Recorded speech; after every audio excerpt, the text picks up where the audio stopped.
নমঃ শিবায়। ওম নমঃ শিবায়। ওম নমঃ শিবায়। বন্ধুরা, আপনি যদি কর্কট রাশির জাতক বা জাতিকা হন তাহলে ভিডিওটি আপনাদেরই জন্য। কারণ এই ভিডিওতে আমি আপনাদেরকে জানাতে চলেছি আগামী বছর অর্থাৎ 2025 সাল আপনাদের কেমন কাটতে চলেছে।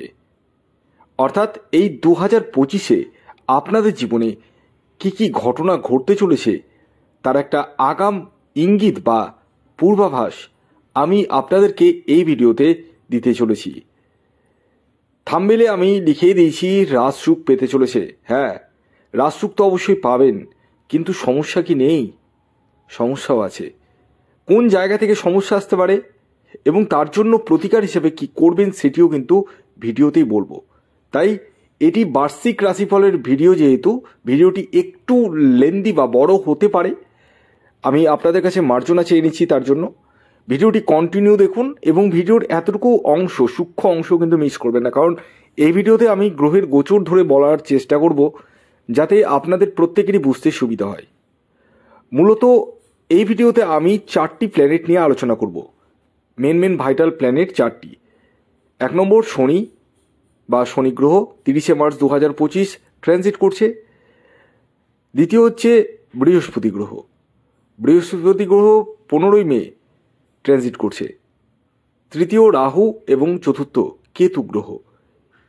এই 4টি মেন ভাইটাল প্ল্যানেট নিয়ে কিন্তু আমি আলোচনা করব। কি হতে পারে আপনাদের জীবনে, কোন জায়গাগুলো নিয়ে সমস্যা আছে, কোন জায়গাগুলো খুব ভালো রয়েছে, সবটাই আমি তুলে ধরার চেষ্টা করব। তবে এই যে ভিডিওটি আমি করতে চলেছি সেটি কিন্তু টোটালি চন্দ্র রাশি ধরে, অর্থাৎ এটি কোনো ব্যক্তিগত বার্চার্ট বিশ্লেষণ নয়। যেহেতু এটি কোনো ব্যক্তিগত বার্চার্ট বিশ্লেষণ নয়, তাই এটি আপনারা চন্দ্র রাশি ধরে দেখুন। আর যদি ভিডিওটি ভালো লাগে অবশ্যই লাইক করবেন এবং প্রচুর শেয়ার করবেন, এটাই আমি আশা রাখবো। আসুন জেনে নেওয়া যাক কর্কট রাশির জাতক ও জাতিকার রাজসুখ 2025-এ কি আদৌ পেতে চলেছে। প্রথমে আমি জানুয়ারি মাসের চার্ট বলে দিই, তারপর আমি গ্রহের ট্রানজিটগুলো যেগুলো হবে, অর্থাৎ শনি, বৃহস্পতি, রাহু, কেতু, সেটা নিয়ে আমি পরে বিস্তারিত আলোচনা করব। ট্রানজিটের আগে কি হতে পারে, ট্রানজিটের পরে কি হতে পারে। তো আপনাদের রাশি হচ্ছে কর্কট, আর আপনাদের রাশির অধিপতি গ্রহ হচ্ছে চন্দ্র। আপনাদের ফার্স্ট হাউসে রয়েছে মঙ্গল গ্রহ, থার্ড হাউসে রয়েছে কেতু গ্রহ, বুধ রয়েছে 5th হাউসে, শনি ও শুক্র গ্রহ একত্রে রয়েছে 8ম ভাবে, আর আপনাদের 6th হাউসে রয়েছে রবি গ্রহ। রাহু আপনাদের 9th হাউসে রয়েছে এবং দেবগুরু বৃহস্পতি রয়েছে 11th হাউসে। এই যে গোচরটি বললাম সেটি জানুয়ারি মাসের গোচর।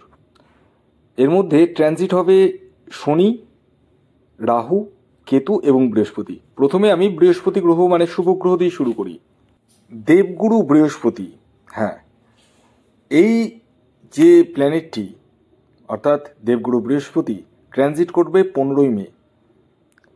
11th হাউস থেকে কোথায় যাবে? 12th হাউসে। 15ই মের আগে আপনাদের জীবনে প্রথমত ভাগ্যের সাপোর্টটা আসবে, সাডেন প্রফিট আসবে এবং আপনাদের মধ্যে মানে ডিজায়ার, যে কোনো কিছুর চাহিদা, সেই চাহিদাটা কিন্তু আপনারা মিটিয়ে ফেলতে পারবেন।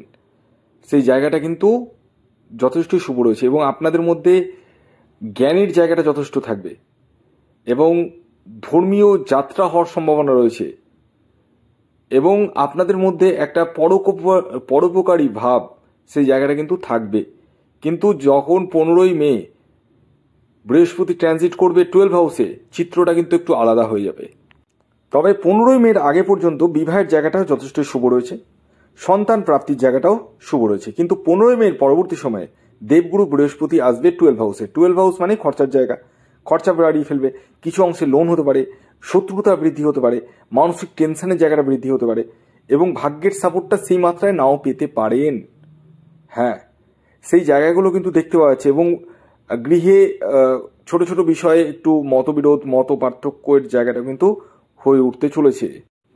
আরেকটি কথা আমি বলে দিই, 15ই মের পরবর্তী সময়ে কাউকে কিন্তু চোখ বন্ধ করে ভরসা করবেন না এবং মনের কথা, পেটের কথা কাউকে খুলে বলবেন না, যেখান থেকে কিন্তু সমস্যার সৃষ্টি হতে পারে, আপনাদের কাজে বাধা দিতে পারে।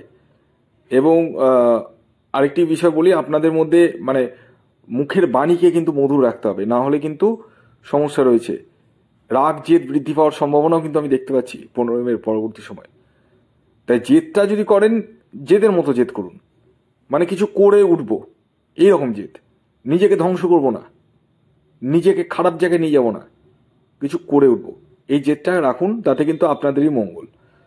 এবার আসি শনি গ্রহের কথায়। 30শে মার্চ শনি, 30শে মার্চ 2025 শনিদেব কিন্তু ট্রানজিট করছে, এবং এই দিন থেকেই আপনাদের শনির ঢাইয়া কিন্তু শেষ হতে চলেছে, এবং শনিদেব 8 হাউস থেকে 9th হাউসে আসতে চলেছে।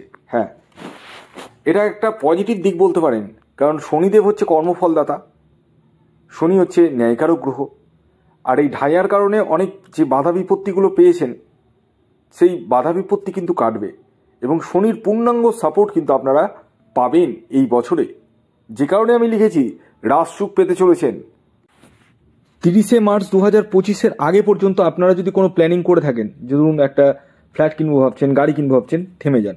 30শে মার্চ 2025 পরবর্তী সময় করুন, কারণ শনি চলে যাবে 9th হাউসে। পিতার হেল্পের জায়গাটা পাবেন, পৈতৃক সূত্র থেকে অর্থ বা সম্পত্তি লাভের জায়গাটা থাকবে, পিতার সঙ্গে মতের যে অমিল ছিল সেই জায়গাটা কিন্তু কাটবে, ভাগ্যের সাপোর্টটা পাবেন, এবং নতুন নতুন সুযোগ কিন্তু আপনাদের জীবনে আসবে। 30শে মার্চ 2025 পরবর্তী সময়ে আপনাদের প্রফিটের জায়গাটা কিন্তু বৃদ্ধি পেতে চলেছে, এবং আপনাদের মধ্যে একটা আলাদা ইচ্ছে শক্তি জেগে উঠবে, কিছু করার ইচ্ছে শক্তি, কিছু করে ওঠার ইচ্ছা শক্তি, সেই ইচ্ছা শক্তিটা কিন্তু জেগে উঠবে। 18ই মে 2025 রাহু কিন্তু 8 হাউসে চলে আসবে, এবং আপনাদের ভাগ্যের সাপোর্টের জায়গাটা কিন্তু বাড়িয়ে তুলবে, এবং ভাগ্যের দ্বারা যে সমস্ত কাজ হয় সেই জায়গাটা কিন্তু অনেকটাই বৃদ্ধি করবে, এবং নতুন নতুন সুযোগ আসবে আপনাদের জীবনে, আকস্মিক অর্থপ্রাপ্তির সম্ভাবনা বাড়িয়ে তুলবে। এবং শেয়ার মার্কেট বলুন, অনলাইন কোনো কাজ বলুন, বা অ্যাফিলিয়েট মার্কেটিং বলুন, এই সমস্ত জায়গা থেকে কিন্তু আপনারা ডেফিনেটলি শুভ ফলই পেতে চলেছেন। তবে এই যে আমি বিচারটি করলাম, এটি সার্বিক, যেহেতু এটি কারো ব্যক্তিগত বার্থচার্ট বিশ্লেষণ যেহেতু নয়, যারা মনে করছেন আমার সাথে পরামর্শ করবেন, তারা স্ক্রিনে দেওয়া হোয়াটসঅ্যাপ বুকিং নাম্বারে ইমিডিয়েটলি যোগাযোগ করুন, কারণ আমি এটি সার্বিক বিচার বলছি। কর্কট রাশির লাখে মানুষ থাকতে পারে, কোটিতে মানুষ থাকতে পারে, সবারই তো একই রকম হবে না। তো যাই হোক, ভিডিওটি যদি ভালো লাগে অবশ্যই লাইক করুন, শেয়ার করুন, এবং সাবস্ক্রাইব না করে থাকলে সাবস্ক্রাইব করে ফেলুন। ধন্যবাদ।